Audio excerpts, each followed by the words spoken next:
Did you know that the United States didn't have a president for one day? So I'm out on my walk and I suddenly remembered this dumb fact.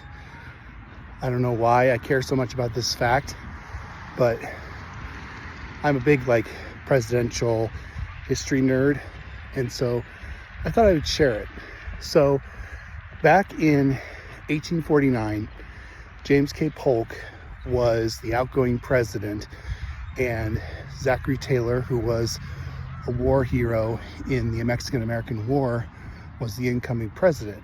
Back then, we still did Inauguration Day of the president in March rather than January like we do it now.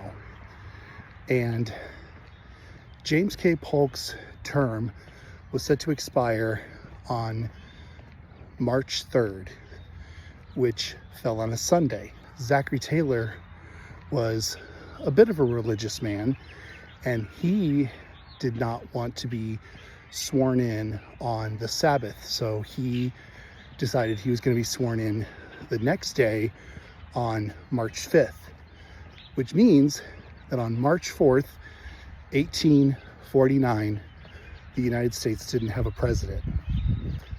Or did we? Turns out we kind of did. Back then, the lines of succession were different.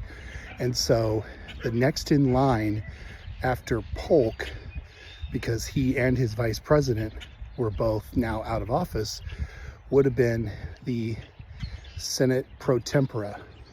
And that guy was a guy by the name of David Rice Atchison.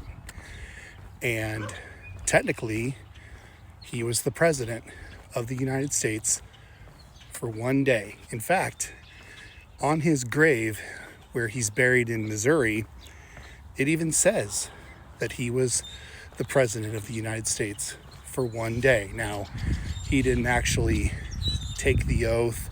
He didn't perform any presidential duties, but technically, he kind of was the president, but history doesn't see him as such. So, a little fun fact of the guy who was the president for one day.